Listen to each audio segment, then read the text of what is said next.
Hey y'all, Uncle Jimmy here. When you speak for yourself, you're forced to think for yourself. And when you think for yourself, the sports world looks different.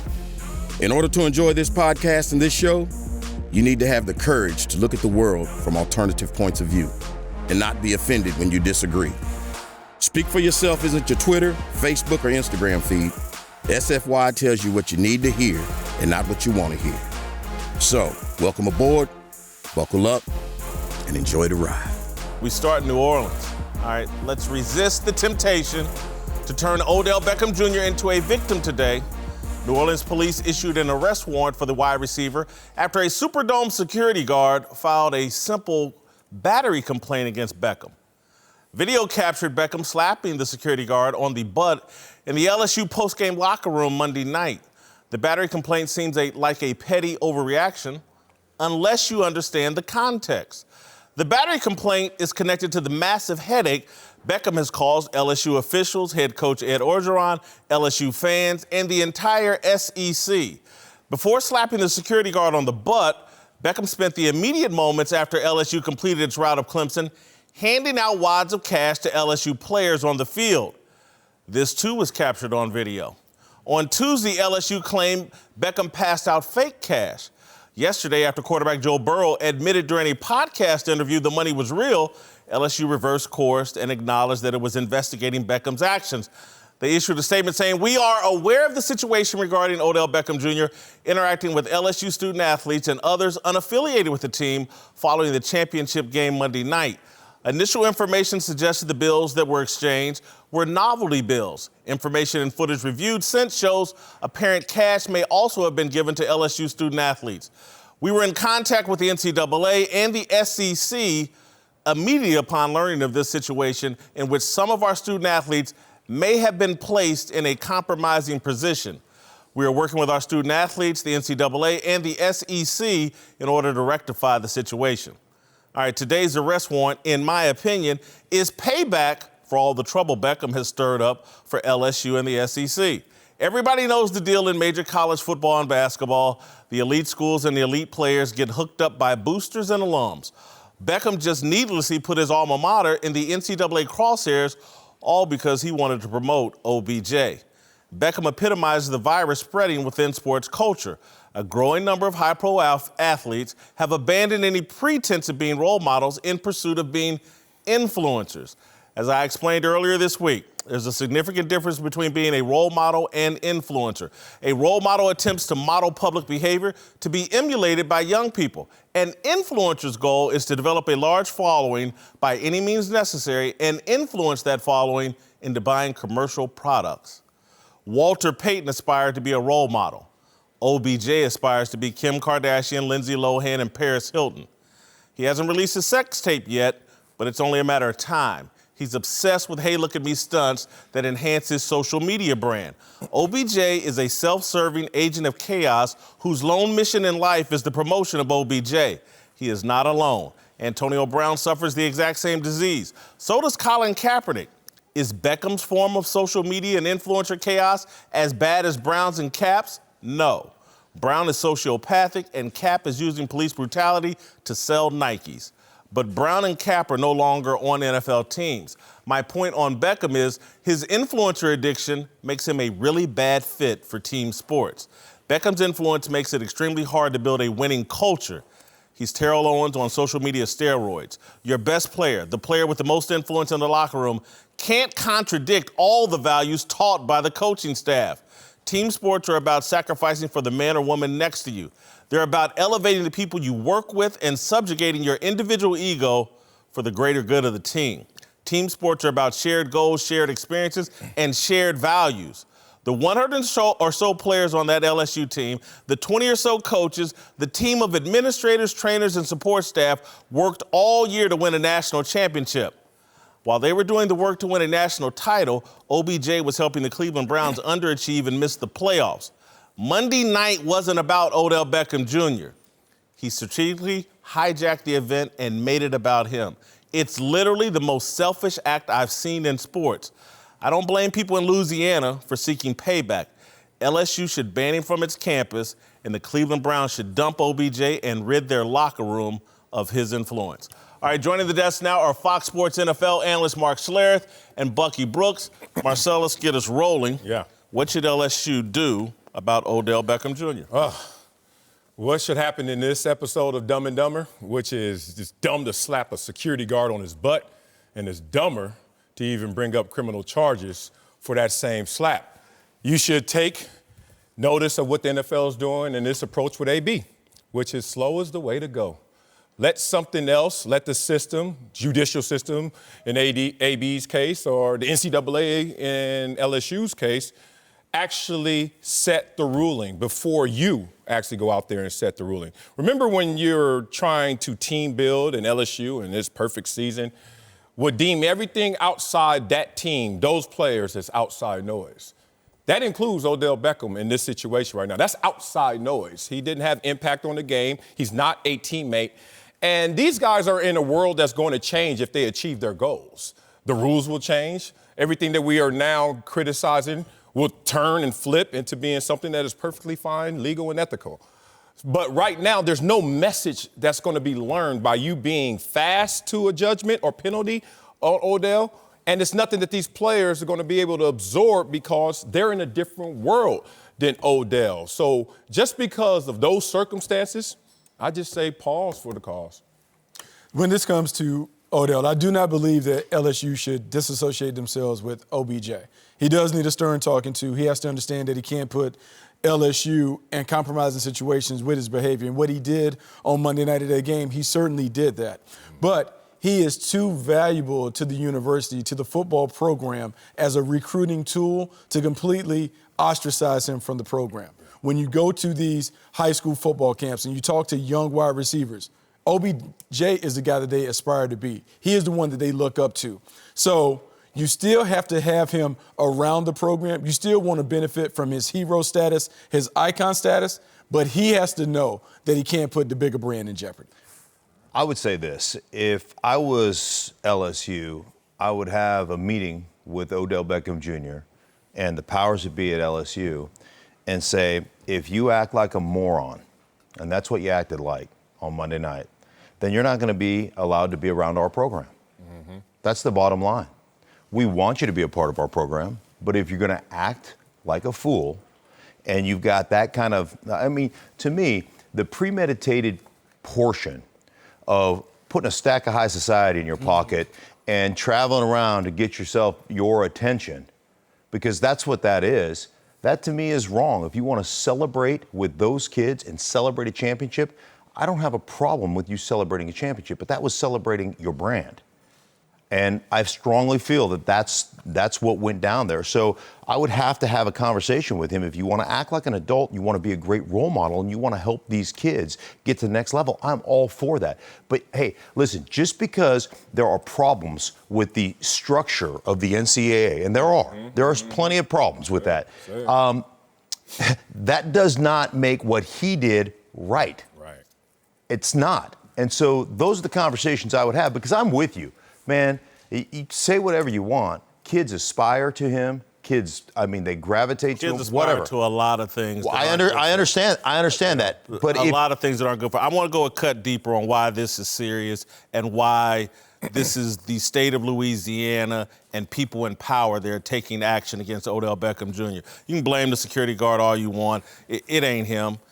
This man has put everybody in jeopardy. We all know the deal with big-time elite sports. We know it all the way down to the Mid-American Conference level where I played at. People help these kids in ways that they can. And there are people that really had something to do with that great LSU team and what they accomplished, and they don't want the NCAA nosing around asking a bunch of questions that may create a trail to them. Because people have gone to jail recently over this. The Adidas trial. Prosecutors have used these NCAA rules to come up with some bogus charges to make people felons over violating NCAA amateurism rules.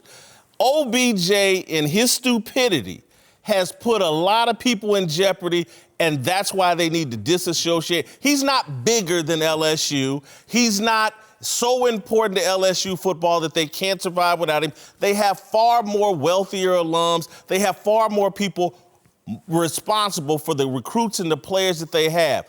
What you don't want to set off is what he has set off.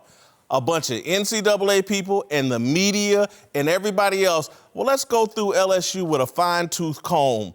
There are people in power there in Louisiana that invested in this team and in this program that don't want any parts of that. And this dude, we can't just look the other way because this dude is this irresponsible, this self-absorbed, this stupid. Yeah, shame on you, OBJ, for your selfishness, for now shining a light on all the illegalities that we're actually committing down here right now. We just want to keep the status quo, which is, hey, OBJ, you're bringing the feds down here. Look, OBJ is guilty of this.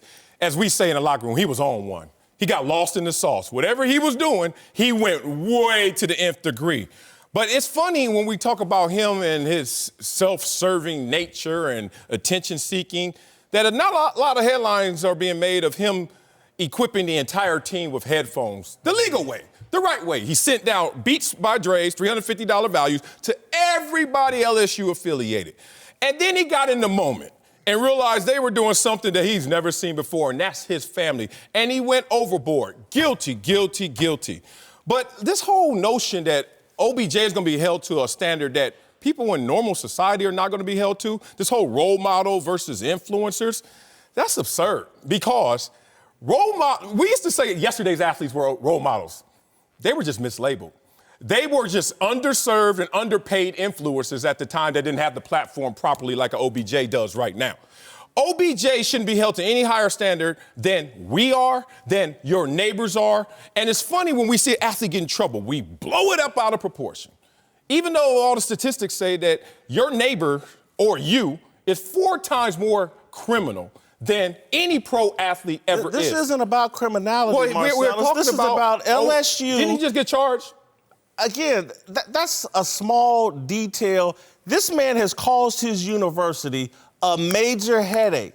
They work in the NCAA system, whether we like it or not. I've got years invested in pointing out the fraudulence and doing major journalism on the fraudulence of amateurism. I'm against amateurism. This ain't the way to go about it. I didn't say it was. This isn't a fact. I didn't say it was. Nobody should ever want to be this kind of a headache to their alma mater or their football team. And you can't. Ed Orgeron, none of the people involved with LSU that actually put the work in are happy today. That we're talking about OBJ, that we're talking about NCAA investigation, that they're doing an investigation. Who wants this? Nobody does. Look. So, I mean, and it's all in pursuit of being an influencer. Okay, since I thought you were going to go, Bucky. You're making this bigger than it is right now. A headache can go away. This situation can go away. You don't know what the ruling is. Right now, there's a criminal charge. If I'm OBJ, that's a headache for me. That's a major thing to deal with. It could be 6 months of jail for what OBJ was charged with and a $1,000 fine. What LSU is investigating could come back to be a slap on the wrist. Then what's the conversation? We don't know that, but we have to go through that process. That's why I started off my argument saying slow play this situation. But let's say it's a slap on the wrist, that's the penalty. I don't want a slap on the wrist because OBJ did something stupid. I don't want to be holding a bunch of meeting with NCAA investigators because OBJ did something stupid that everybody knows you don't do. If he had done something unintentionally, I would get it. Here's the deal for me. Like, I had talked about this. I got a lot of pushback about taking the shine off the kids who put in the work, off the coaches who put in the work. You take off the shine and you make it about you. And people like those kids were celebrating with him. That's fine. You're still getting shine to you. But now you've put shine to the organization, to LSU. We should be talking about how great a football team this was. We can how still, great. you know. I know. We have that choice. We have that choice. But you know what's in the news cycle? Yeah, and we didn't write the news cycle. Right. Oh, we don't? He didn't. Well, it's interesting what we choose to be focused on in the news cycle. Right. You're 100%. You're 100% right on that. Yeah. But you know what? When it's $100 bills that you know that's not appropriate, and then it's a slap on the butt of a security guard. Like, I don't care if it's a security guard or a police officer. I don't care who it is. You're not allowed to put your hands on people. And we did things in a locker room environment, that completely inappropriate. Yeah. All of us did, because that's the locker room environment. But you know what? When I walk out of that locker room environment, I don't take it to the grocery store with me. I don't. Yeah. Because I know better. I'm just saying, be an adult. And he does have to be an adult. Look, there's a level of immaturity that is around OBJ that none of us would appreciate. Right. And I would say, though, LSU can't necessarily have it both ways. They can't celebrate one of the biggest football stars, celebrities that the program has produced, and then have him cast to the side. What he did was stupid and irresponsible. Everyone can sit here and admit that. Yes. However, LSU cannot completely separate themselves from it because they've also benefited from his stardom. They benefited from his relationship with Nike.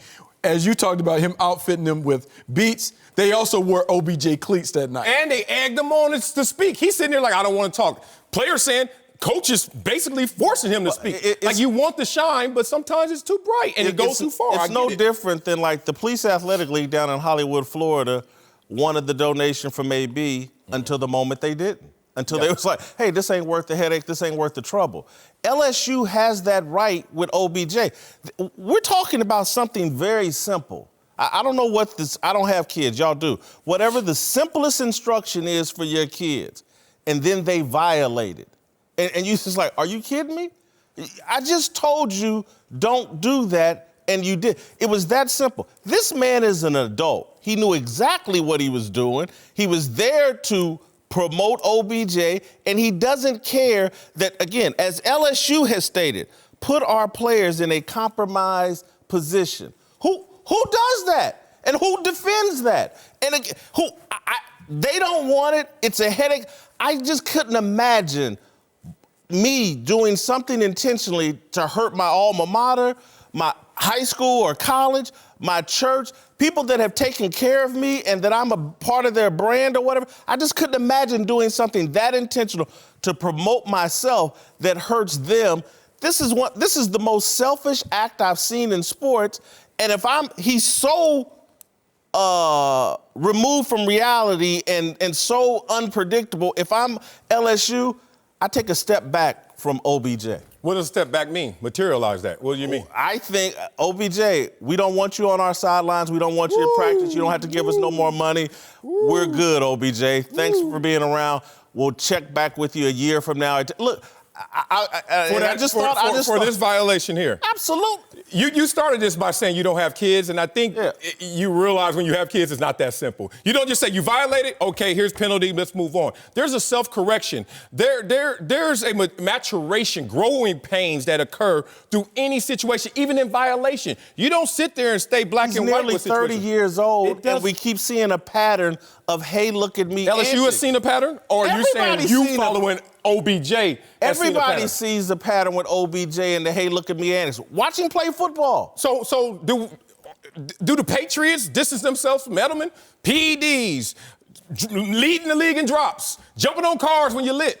It's bye. Or you think they're going to say, you know what, let's talk through this process, right? As it goes to football, it goes to Edelman, no one can argue, is not part of a winning culture.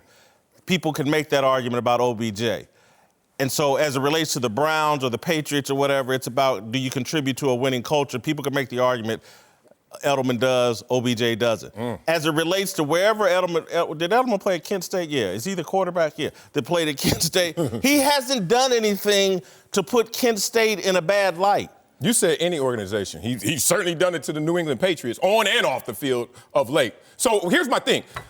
When you look at these violations, I'm not saying he's not wrong. OBJ is wrong.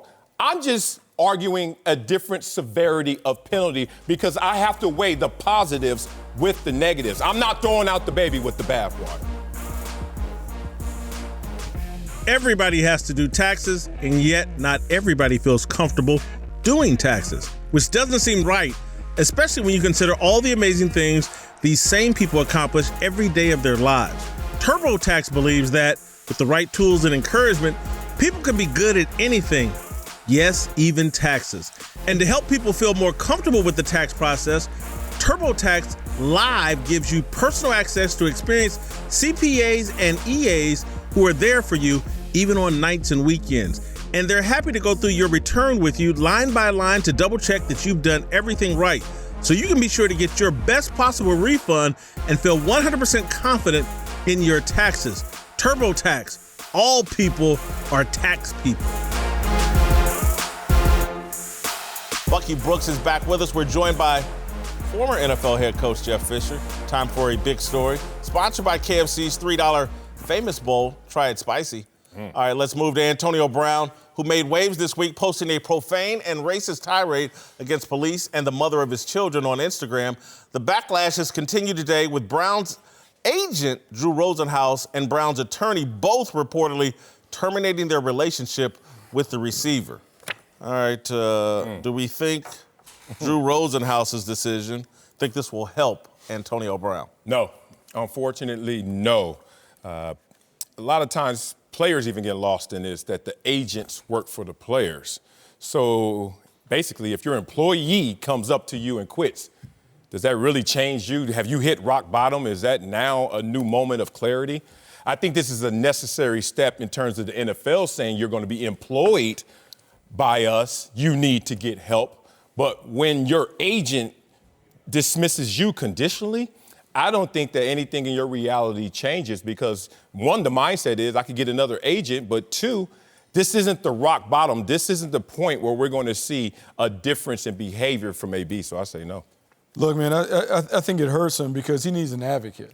I think AB needs an advocate. If he has any opportunity to get into the National Football League, he's going to have someone that can have those hard conversations with executives that he can't have. Someone is going to have to kind of smooth the path to give him an opportunity to get back into the league. Without an agent, without counsel, he doesn't have that opportunity. He can't speak for himself. We have seen on the IG post and all the other stuff, he doesn't represent himself very well. So he needs someone who can be that advocate, and without Rosenhaus or any other representative. Let me ask you this, though, Bucky. Is getting back into the NFL the help that AB needs? No, he needs some serious help.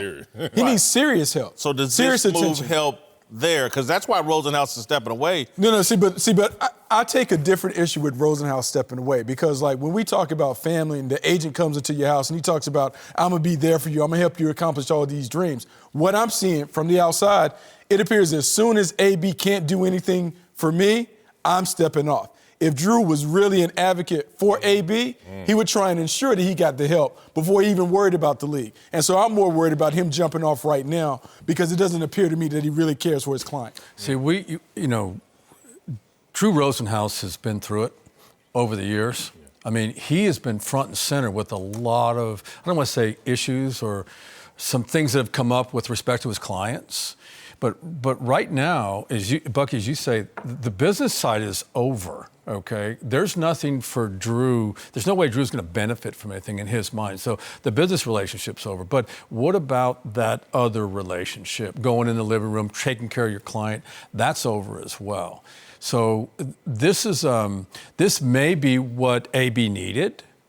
But I think and I hope you guys agree with me, there's more to this than that. This is a mental health issue. Yeah, sure. Definitely. Okay, the last time I was here, we were talking about his feet were burned because of cryotherapy, and you remember all the stuff that led up to that, and then after that, and then the New England, and then this is a mental health issue, and Drew would probably argue that he is a mental health therapist, and probably I would say so inclined to handle that because of his experience. But this needs to go to the professional, and this kid needs some help. Jeff, I think you make a good point in terms of Drew Rosenhaus, I think, was Terrell Owens' agent when Terrell Owens was involved in a lot of high-profile incidents. And that's what I think is so fascinating here is I don't think I remember Drew Rosenhaus stepping away from a client in this kind of trouble.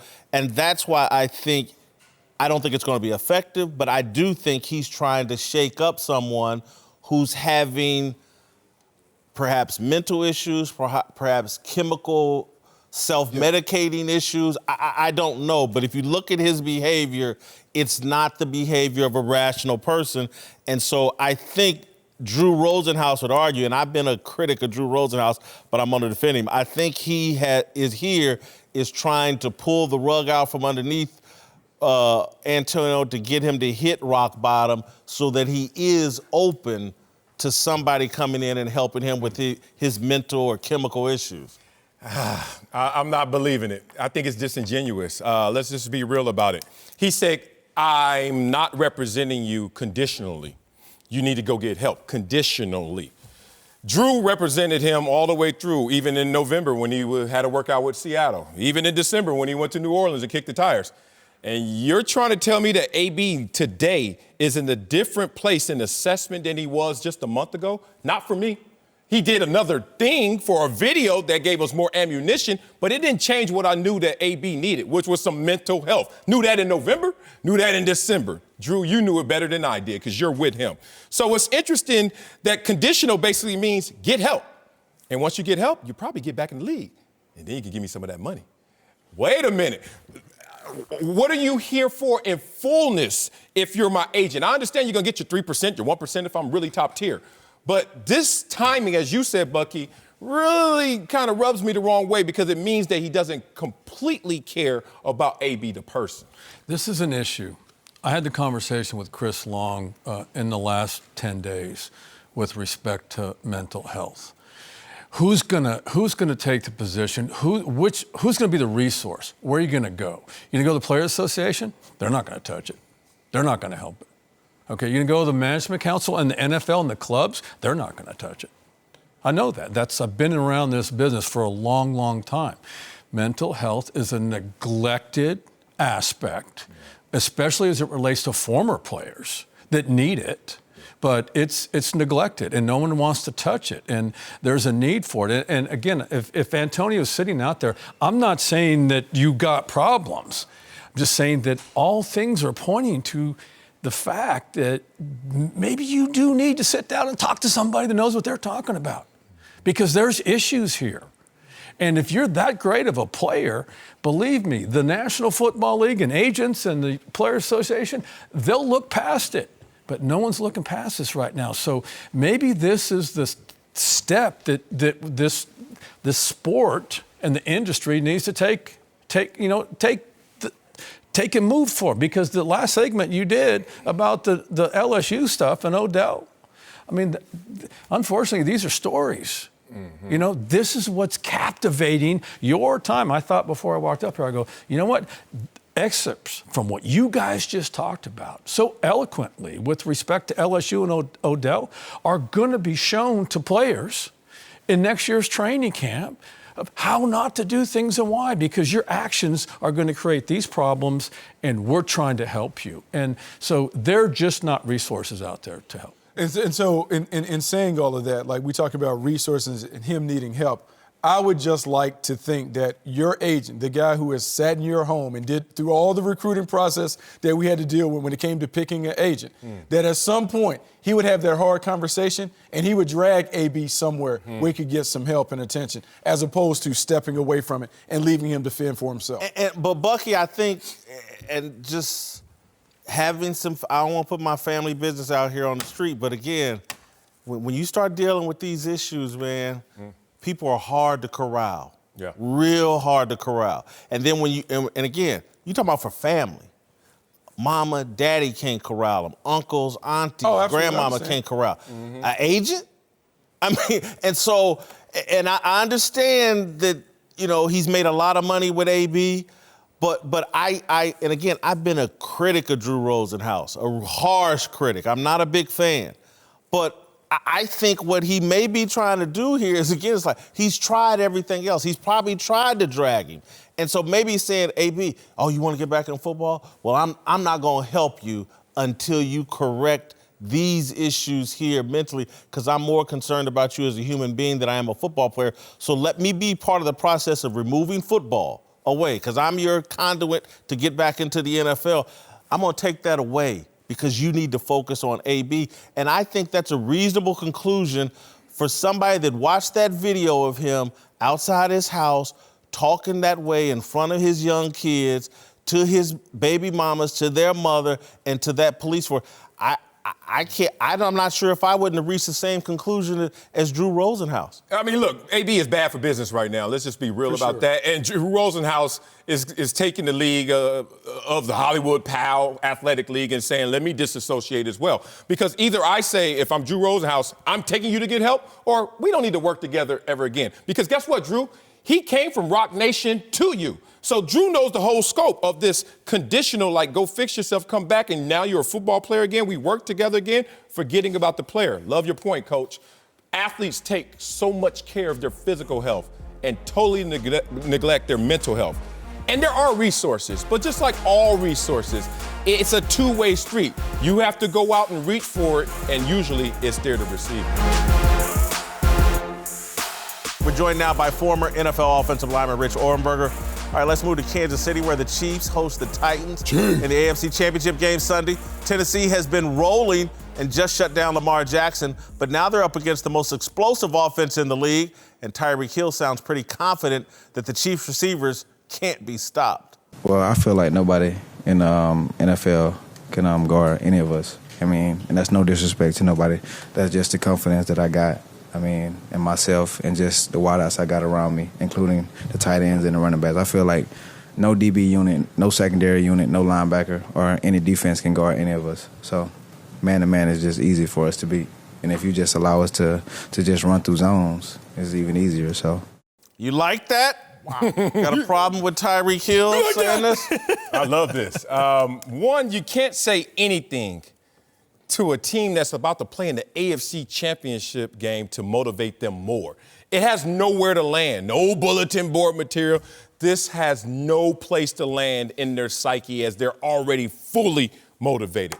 Now, I love the fact that he's actually speaking in truth and matter of fact. He's like, look, when we played these dudes last time, I had a career high in catches, a season high in yards, and if you look at our group as a collective, they don't match up. Now, confidence shouldn't wane, even if they go out there and don't live up to those expectations. Your confidence doesn't waver based on just individual results. He's just saying, in general, I'm looking at that group, I'm looking at our group is better than them. I love the confidence. I'll tell you what I love about this. He was talking about his group. He wasn't just talking about himself. He was talking, there was we, there was us, and I appreciate that side of it. I also appreciate the confidence. But you can know that and not exude it. You don't have to say this out loud. You could all quietly in your room know how talented you are because you took a 24-point deficit in the first quarter of a game and had a lead by half. Like, we get it. You guys are talented. You are physical and you are fast on the outside. You get open, you create separation. Nothing more needs to be said. Here's what I don't like about it. Some of it's not factually true. Let's go. So when you look at their last bunch of games, Patrick Mahomes healthy, and you look at the Oakland Raiders passing yards that they put up against that team, it was under 200. It was under 200 one of the final two games against the Chargers. It was under 200 against the Patriots. I mean, yeah, you put over 300 on the Houston Texans, but if nobody can cover you and you're not really knocking the doors off of all of these competitors down the stretch of the season, then what were they doing? I think they were covering you, Tyreek. I think they were covering you, Mecole Hardman, Watkins, Kelsey. And by the way, Kelsey has been limping around at practice this week, so there are some issues. I don't like it just because I'm a paranoid Chiefs fan and I know the history of the Chiefs and all the things that can go wrong. But the other thing, it sounds exactly like last week Earl Thomas talked about the Patriots. They weren't interested in tackling Derrick Henry. That won't be our problem. Derrick Henry put 200 on him. This, to me, is cut from that same cloth, man. There was no reason for him to say it because most sports fans believe what Tyreek Hill said. Most broadcasters believe, like, man, this offense is unstoppable. These weapons are unstoppable. Can't play man, can't play zone. I just think what he's helped is sharpen their focus and preparation this week. Is it extra motivation? No, I do think it's extra focus and preparation and a belief in the system that they're going to go out there. I'm not going to be embarrassed by this group of wide receivers and weapons. Yeah, I mean, I'm different. Like, I'm outspoken. I know that they're independent actions, what I say versus what I actually do on the field. They're not connected. We can grab storyline. We could find commonality between the guys who are predicted wrong. And we can also do that for the guys who are predicted correctly. I'm looking at it like if you're prepared, you're never scared. I went into games before talking, barking, balled. Also went out there barking, got hummed, hemmed, left out to dry, right? Whoops. And then you can go out there and say, I'm not going to say a word. That doesn't mean you're going to play well. Like, I remember we had a guy in our locker room, and I'm going to leave his name out of here, war paint, two smelling salts in the nostrils. Oh, don't speak to me. Go out there, get busted in the head. Sorry as hell. I'm not into the the here, though, isn't about how Tyreek Hill's going to play. Tyreek Hill's going to play his game. Yeah. It's about maybe did he sharpen the focus, the resolve, and the effort in some way that Tennessee's going to put out. I think the 53rd man on Tennessee is prepared this week. Oh, yeah. Look, Even this week. Everybody's we got to move, Rich. Okay. Darnell, damn, that's cold. We just hit the AFC Championship. What's up with the NFC? Is there a Super 6 this weekend for the Packers 49ers? Yes, sir, it is. And before the game kicks off on Sunday, be sure to download the Fox Sports Super 6. Have them play for free for your chance to win Terry Bradshaw's $25,000. All right, guys, one of the questions is, how many combined passing touchdowns will the 49ers and Packers throw? Whitlock, Marcellus, what you got? I can't get this right. I was off last week. I said 5. They only had 3. I'm going down to 4. 2 for Rodgers and 2 for Jimmy G. And I'm going 3. 2 Jimmy G, 1 for Aaron Rodgers. Mark Schlereth and Rich Orenberger are back. Time now for Darnell's question of the day. All right, take it away, homeboy. Yes, sir. Let's move to the Pro Football Hall of Fame. We saw some cool moments over the weekend when Jimmy Johnson and Bill Cowher finding out they had been named to the Hall Centennial class.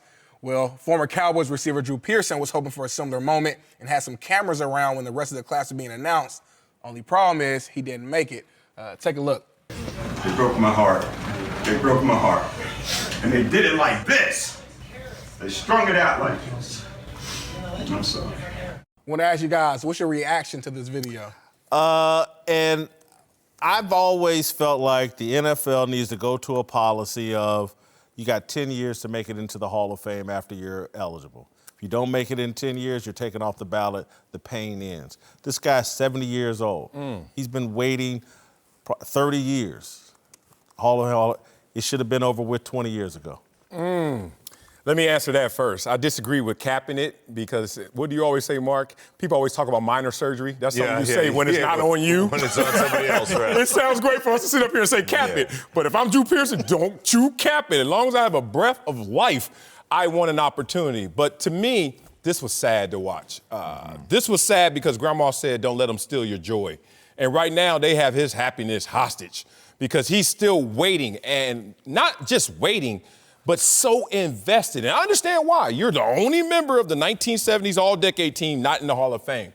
But don't forget, it's an accolade, it's a subjective vote that is not looking directly at the numbers. They're going deeper into some contributions, and a lot of the voters have Dallas connections, so you can't even say the bias. This is a tough situation to watch a man, especially with such an accomplished career. 30 years. Waiting for just one moment to put the cherry on top. I'd agree with that. You can't cap it because a good friend of mine by the name of Jerry Kramer, one of the greatest of all time out of the University of Idaho, just got in, a year ago, and he was in his 80s. And everybody, when you said Jerry Kramer, they just assumed. They saw the block in the championship game against the Dallas Cowboys in the in the Frozen Bowl type of thing, right? And everybody assumed he was in, and he didn't get in till a year ago. You know what they say about great movies, Mark? What's that? You wouldn't believe what was on the cutting room floor. Yeah. That's what makes it great. The things that get left out make the people that actually get in even better. It was sad for me. It was sad for me to watch that. But listen, there are plenty of guys just like Drew Pearson, and one of those guys, Randy Gradishar. 7-time Pro Bowler, 6-time All-Pro. When I'm growing up, I'm watching Jack Lambert and Randy Gradishar, and those are the 2 greatest middle linebackers in the history. And I happen to believe of that time of the 70s. And they were both parts of great defenses. Think about this. Now, the Doomsday defense, there's Hall of Famers in it. Yeah. The Steel Curtain defense, there's Hall of Famers in it. The Purple People Eaters, there's Hall of Famers in it. The Orange Crush defense, there's not one Hall of Famer from the Orange Crush defense in the Hall of Fame. That's a travesty. This is a really tight aperture that we put on these situations because it's one man's emotions and his tears. But if you widen this out and you really look at what we're talking about, why does Drew Pearson needs a bunch of writers and broadcasters and people affiliated with the Hall to tell him he's great? Drew, you're great. You're great. We all know it. We appreciate your contributions to the game. Rich. It's not enough for some, but I'm telling you. That gold jacket they put on you represents gold. They might as well put dollar signs on it. Yeah. Again, there's a lot of guys. The reason why a lot of guys are desperate, it's a money-making vehicle. Yep. I Autograph understand. circuit, brother. It changes your life, definitely. But you know what? I'm not going the Ocho Cinco route where you just make up your own jacket. But damn it, wear it. Like, you don't have to have the actual physical jacket to wear that success that you're talking about. And that's what's disturbing right now. I understand he's waiting at the bus stop. At a certain point, get up and walk a little. Like, don't just sit there waiting for them to come to you. You're right about the monetary rewards, but still, it just seems like it's even deeper than that. Well, look, I do think it's deeper, but, and again, people don't like me because I say things like this. Drew Pearson, not a Hall of Famer. Oh, God, let's go. Harold Carmichael, not a Hall of Famer. I could rattle off a few Cliff other. Branch didn't make it either in this one. Yeah, there's four-time All-Pro and three-time. I think y'all saying it for different reasons. Yeah, you can't let everybody in. To be a Hall of Famer. You can't let everybody in, or it's not the Hall of Fame anymore. Yeah. And so, to me, and I don't want to be hard on Drew Pearson, I get it, but some of what you're seeing is like an entitlement of like, how dare you not put me in the Hall of Fame?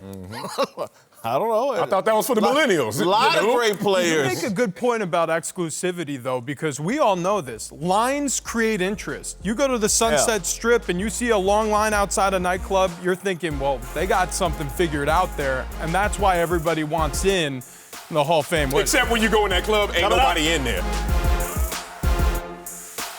Time now for the most privileged discussion of the day. I want to return to the topic of black NFL head coaches and a trend in sports that may be limiting their rise: analytics. Yesterday, I read a story about the role of Brown's chief strategy officer, Paul DePodesta, in the hiring of new coach Kevin Stefanski. DePodesta is a proponent of analytics, which is basically using massive amounts of statistics and data to inform decision-making. Cleveland.com described DePodesta's thinking and football analytics this way: it's a way of thinking, a way of doing business, a way of ideally of winning. It's brain over gut, data over instincts. It's gathering information that assists in drafting players and calling plays and everything in between. It's being smart and open-minded and collaborative and adaptable, and it has spread around the NFL. Analytics spread first in Major League Baseball. It was originally called sabermetrics, which is short for the Society for American Baseball Research. In the 1990s, the Oakland Athletics, under general manager Billy Beane, fully embraced sabermetrics and analytics. Analytics next moved to the NBA. Before he was the face of the NBA's China fiasco, Houston Rockets general manager Daryl Morey was the face of the league's analytics revolution. Football was the last sports to catch analytics fever. In 2016, the Cleveland Browns hired Billy Beane's assistant general manager, Paul DePodesta, to bring analytics and that wave to the NFL. The wave is here now. The NFL has embraced analytics. Among other things, it shapes NFL coaches' philosophy on fourth down decisions and two-point conversions. Decision-making in professional sports are heavily influenced by the embrace of analytics. Guess which group of people are seen as most resistant to analytics? Black people. Here's an excerpt from what my good friend Michael Wilbon wrote for The Undefeated in 2016. The mission was to find black folks who spend any time talking about advanced analytics, whose conversations are framed by or even casually include references to win shares or effective shooting percentage, whip, or points per possession. It's a failed mission so far, totally empty. Conclusion: advanced analytics and black folks hardly ever mix. Set aside the tiny handful of black men who make a living somewhere in the sports industry dealing with the numbers. There is absolutely zero mingling. Here's a clip of my good friend Charles Barkley talking about Daryl Morey and analytics in 2015. I'm not worried about Daryl Morey. He's one of those idiots who believe in analytics. He went out and got James Harden and got Dwight Howard and gonna tell me that's analytics. Then he went out and got Trevor Ariza, but then he went out and got Josh Smith. So first of all, I've always believed analytics was crap. And I never mentioned the Rockets as a legitimate contender because they're not. From 2001 through 2014, the NBA averaged 11 black coaches. There are 6 black head coaches working in the NBA today. Analytics is about brains over guts. Your gut might tell you racism explains the dwindling number of black coaches in the NFL. The data might say it's our reluctance to jump on the analytics bandwagon. Analytics isn't going away.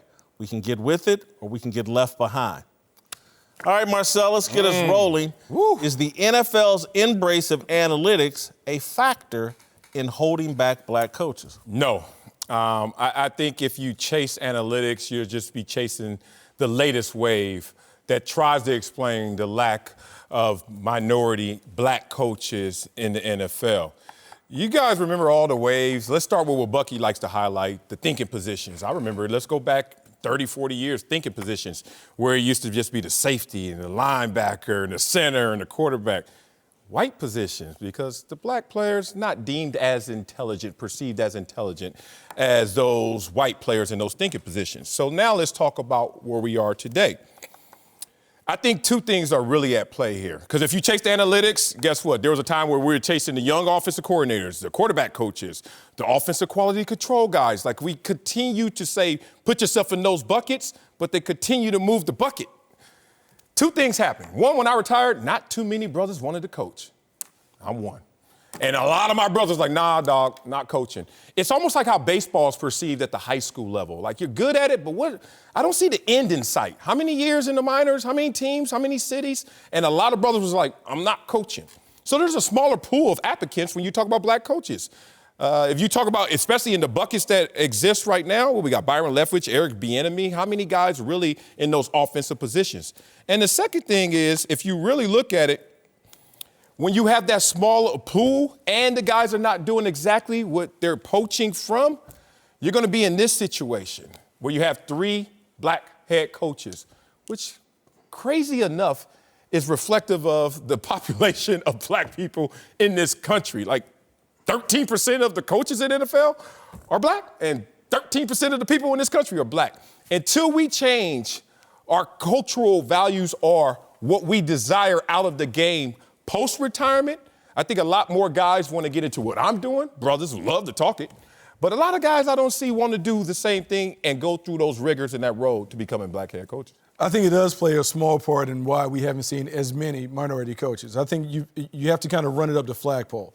The people that hire are your general managers. And so when you have an embrace of analytics at the highest level, most of those people come from, no disrespect to Ivy League, but Ivy League schools. Yeah. And much like you've seen baseball, where baseball has become very Ivy League heavy in those upper management positions, where you're not having a lot of people of color that are there. And I'm not saying it's a conscious effort to keep blacks out. However, if you go all the way back to the high school level, STEM, science, technology, and mathematics, you don't see a heavy population of blacks delving in those subjects. And so if you're going to be a part of the new trend, and the new trend says in sports, analytics are being a part, we have to populate the pipeline with those who are interested in math. And so because you don't have many who are delving in the numbers, you have a very, very small pool. So yes, it has played a part because we haven't actively participated in that avenue when it comes to finding jobs in sports. Well, I mean, thank goodness all the championships Cleveland won.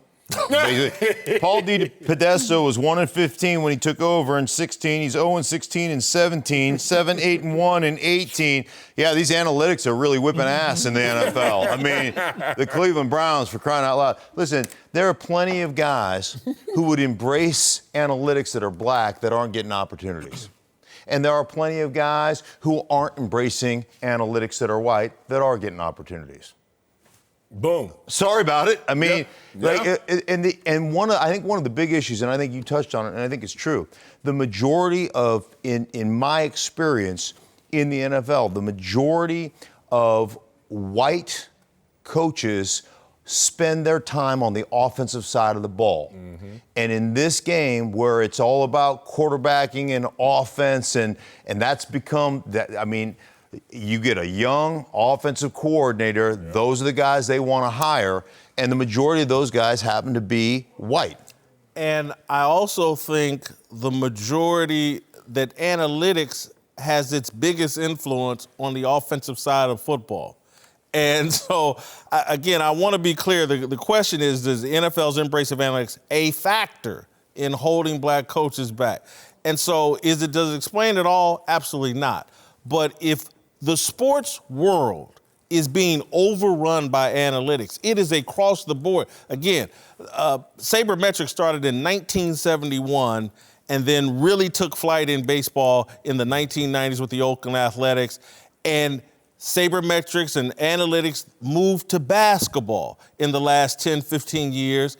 And go look at what's happened with basketball coaches. Go look at the whole conversation. I talk to these guys in my spare time away from the show all the time about people upset like, hey, man, we can't get head coaching jobs anymore. And they keep throwing this whole, if you're not an analytics guru. And so go look at the 6 NBA head coaches right now. 5 of them are old school guys on their second or third rip. Lloyd Pierce is the only guy that's a first-time head coach. He's the coach of the Hawks. And guess what system he came out of? The 76ers and the process and the whole analytic. So he's put himself in that lane and gotten a job. The same thing, this analytics revolution is sweeping through the NFL, and if you can't talk that language or if it sounds completely foreign to you and you can't be a participant in the direction the whole organization is going because everybody, like it or not, is moving that direction, it makes you a less appealing candidate than maybe a Kevin Stefanski or whoever can talk that talk. You're absolutely right. And so here's what has to change. What has to change is the person of color, or whoever does this, is going to be the one that is at the forefront of the room. The person who embraces the data, the film, with a little bit of their own instincts is going to be the one that goes to the front of the line. Because as you talk about the hiring, well, when you have a room full of people who are big believers in analytics, you have to be able to speak that language. Now, if you can take that language, use it the way that you see it, because we all delved in analytics as players. We called it tendencies. When we used to get the sheets, the scouting reports. What happened on third down? Yes, What routes do they run? What's the you. hot chart for the quarterbacks? Right. We've all dealt in analytics. It is now called analytics. Coaches have to be able to speak that language while still being an old school football coach. You have to meet them halfway so you can get an opportunity to do what you want to do. Right. Yeah. One of the issues though is you can tell me about analytics of, a guy's 40s times and vertical jumps, and you can tell all that. The dude's a coward, he can't play. I mean, that's the way it works. And so is there a place for analytics? Certainly there's a place. But some of these sports, baseball being one of them, has gone overboard. And we want to talk about analytics, and we want to talk about the Houston Astros that essentially got rid of all their scouting, right? And they're just doing it by the numbers with my Rapsodo reports and the spin rates and all the different things they're working on. Well, you know what was more poignant for them winning a championship was their cheating analytics is what was more important. So, the analytics, everything has its place. Everything has its place, but let's not think it's the end-all, be-all, because it's not. Hell of a point. Mark's son plays Major League Baseball. Bingo. Yeah, I just think we're moving the goalposts once again. Like you said, Bucky, we could change the terminology, analytics, and when we had tendencies, but what's going to happen is if you want to chase that, it will change again in language. So as soon as you see analytics hit baseball, what happens? You see the rise of Latinos and you see the decline of black and players. And then what are they going to poach their managers from? The pool. And that's going to look more brown than it's going to look black. And same thing in basketball. Now everyone's coming from Europe. It's a quarter of the league that is now European. I just say that you can't get caught up in the waves because there's really just all of it is a mirage to something that we already know is a constant, which is just knowing the game. Rich Orenberger and Bucky Brooks are back. Let's move to Seattle. Sponsored by ZipRecruiter, the smartest way to hire. In my not-so-distant past, it looked like Pete Carroll and Russell Wilson were headed for a dynasty. But after another early exit from the playoffs, Wilson says the team is underachieving, and Seahawks Twitter is starting to turn against Carroll, who hasn't made it to an NFC Championship game since 2014. Marcellus, do you think the Carroll-Wilson combo is the smartest way to win? Yeah, definitely. And, man, like you said, it was almost dynastic. They won one play, one call away from winning two. And if you look at this team right now, I think they overachieved. Like, let's just go back to August and now look at this team that won a playoff game this year and went to the second round. Last year, they went to the first round. And this year, you have a MVP candidate for most of the season in your quarterback, Russell Wilson. But more importantly, you lost Chris Carson right before the postseason. That's a 1,200-plus yard rusher. And y'all act like y'all gonna do better? What were your expectations? Like, only one team wins, the rest have a story. And your story is you lost your rusher and things change. If Derrick Henry goes out, guess how that's gonna look. If Dalvin Cook is not there, guess how that looks. Like, Chris Carson ain't them guys. I'm not saying he is in terms of talent, but I'm saying in terms of production for this offense to set up their play action, 12-30 in 16 games, 15 games, you still had another one to go. Marshawn Lynch averaged 2 yards a carry. Don't you do that.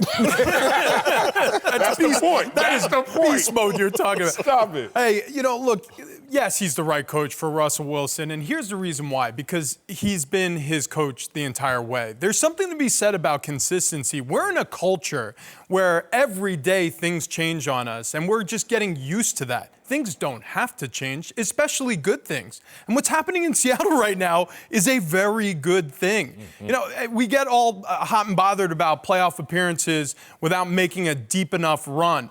Isn't it great to make it to the playoffs? I mean, to a certain extent as a fan base, and every fan base at some point in their history has been guilty of this, you get a little spoiled. And then all of a sudden you think to yourself, geez, maybe we ought to make a change of coach. Yeah, that's right. We need to get rid of this coach. Russell Wilson needs one of these young guys. Well, bring him in and see what happens. Arguably, it's almost always worse before it's better, and sometimes it's just bad. Yeah. The funny thing about the Seattle Seahawks is I understand the fascination with everyone wants to put the ball in Russell Wilson's hands. But the reason they won the Super Bowl, where they went to 2 Super Bowls, is because they ran the ball in over 50% of the snaps in both of those years. They were the most run-heavy team in each of those seasons. He is at his best when the running game props him up and allows him to play off play action. You was propped up like he needs a foot rest. He does. He does need the running game. Yeah. He needs the running game because what happens then they as play opposed off to schedule. other quartquarterbacks. Most quarterbacks need that. Okay. Most quarterbacks need he's not a superstar. All need a running game to a certain extent. They need the running game. Look, when they're running around and making plays, they're chaotic. They're off rhythm. Pat Mahomes. Pat Mahomes. We'll see how that plays out. But I think the big thing, this is a team that was not supposed to be in the postseason. We didn't think they were going to make an 11-5 run and compete for winning the NFC West. Pete Carroll has done a great job of taking whatever he has had and put it together and done it. The wins speak for themselves. Let me reluctantly speak for Seahawks Twitter. I rarely speak for Twitter, but I'm going to. I think what they're reflecting is they actually watched Seattle get to 11 regular season victories.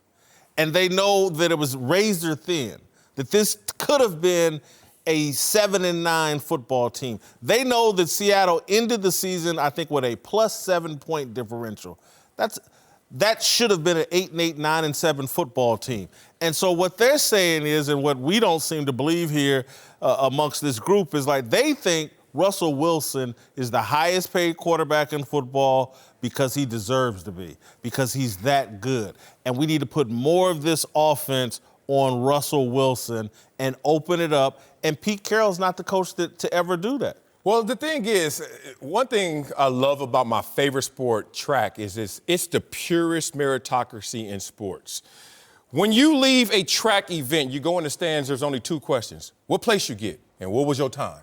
Because that's objective. But in football, when you lose, they say, oh, what happened? Here we go with the conjecture and the story. Well, it's coach tripping. Oh, he should have ran the ball. He should have passed it more.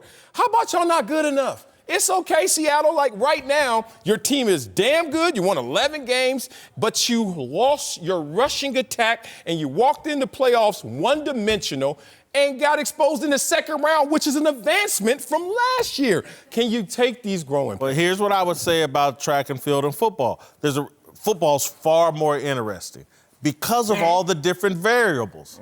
Seriously, all If you watch all the 100 when there's somebody all rolling, the different variables and blah, blah. There's more to discuss. There's more to nitpick. There's more to make up, more to story, more conjecture. But I just don't think these Seahawks fans are crazy for like, hey man, we got the highest paid player. But here's what's funny about them. The more you give Russell Wilson, the worse the team performs. 2 years ago, he had his best individual season. The team was 6-10. And they're saying that's 2 years ago. 6-10. They're looking 6-10. You looking in the rearview mirror. They looking through the windshield. But, I mean, look in the rearview mirror, but look just in the short distant, or I should say the short past. Russell Wilson was on his way to an MVP season before he wasn't.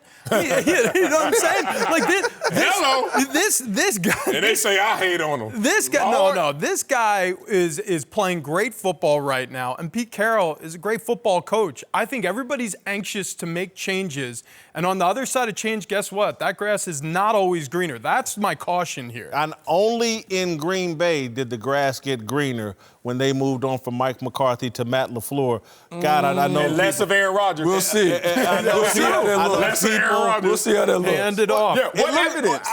What evidence? They won 13 games, Bucky. They did, but they need to win 14? 10 of those wins were against teams that were 500 or less. Oh, I'm sorry. They should have played people not on their schedule. I'm just saying, we'll see if it's better because Mike McCarthy won the Super Bowl. They won 13 games. They won 7 more games than a year ago. Can I get evidence of this team, the Seahawks, being better when Russell was at his best and they're putting it all on his The shoulders? second half of last week's game. To me, watch the second half of last week's game. What? They lost. I know, but they turned it over to us. If you look at the we gotta go.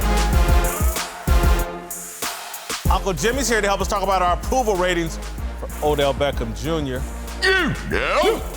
All right, but first, who's your big dummy of the day? Leaning. What's wrong with your neck, man? You got to protect your neck. Hey, man, big dummy of the day go to the person that's going to tell Drew Pearson, the legend.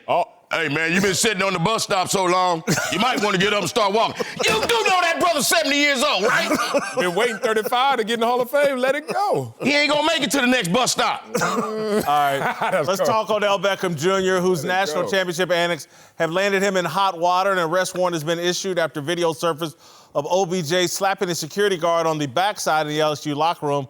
All right, Marcellus, you think anything will come of this? Yeah, I think actually through this process, if LSU is hit heavy with a fine or sanctions from the NCAA, Odell is facing a $1,000 fine and up to 6 months in jail. They might put him behind bars just to make a statement. Watch out, I don't Odell. see it going that far, but I think they're just trying to shake him up so they can have a conversation with him.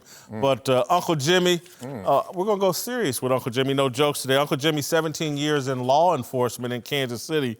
Wanted your take on this OBJ locker room fiasco. When this video first surfaced, did I not tell you?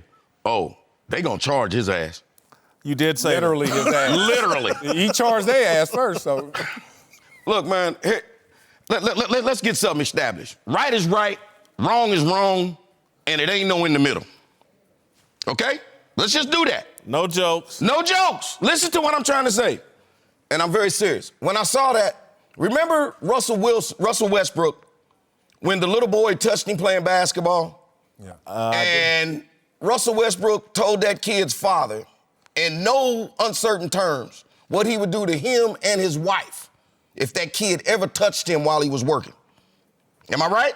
Yeah. Something along those lines. Remember during the NBA playoffs last year, Kyle Lowry got pushed by a fan. We went ballistic. The fan was banned for life. Come to find out that he was an owner, but he was still fined and suspended. Now, we can defend these millionaire athletes, but I guess the law enforcement officer making $40,000 a year, he ain't got no rights when he's doing his job. Only the millionaires are protected, right? You make a point. No, I mean, I'm just asking y'all quick. 2 years ago, wasn't I that security guard? Yes, you were. Okay, so you telling me that Odell Beckham Jr., his $1 million is better than my $40,000. Guess what? There's more people in America right now making $40,000, $50,000 than making $1 million. No question about Okay, that. so therefore, them people understand far more what life is about than what Odell Beckham Jr. is about. See, my problem with not just Odell Beckham Jr., it also goes to Antonio Brown. Okay? We done had 2 videos surface, and both of these videos show the same thing. A total lack of respect for oneself and definitely no respect for law enforcement. And if you ain't got no respect for yourself, you ain't gonna have respect for nobody else, let alone law enforcement. That's real. Okay? But then as soon as something go wrong, who you calling? The little $50,000 man. And I'm supposed to feel sorry for you. Yeah. Huh? Not bad, Don't Uncle get quiet. Jimmy. I mean, let's go. You want a response? He didn't say anything in the moment. He got Rolls Royce rear-ended. That means he was like, boom, nothing. Turned around, oh, it was a Rolls Royce. Ouch! Catch that one now. Yeah. Rolls Royce rear-ended. Yeah, All right. I've You got ain't get hurt. OBJ as a that complete dumpster fire. It's OBJ. 35. 5 in job performance, 14 all-time greatness, 6 character, 10 authenticity, 35 dumpster fire. Said he knew when it was OBJ, it was time to press charges. Not before. Okay, I give you all down grades except in authenticity. You let us know how you really feel, even if you went too far with OBJ. I wish that would have been me. I would have pepper sprayed that whole Here you go. Here you go. Oh, you the one. Internet has him as a Would've dumpster smoked what fire they as was well, smoking. 69%.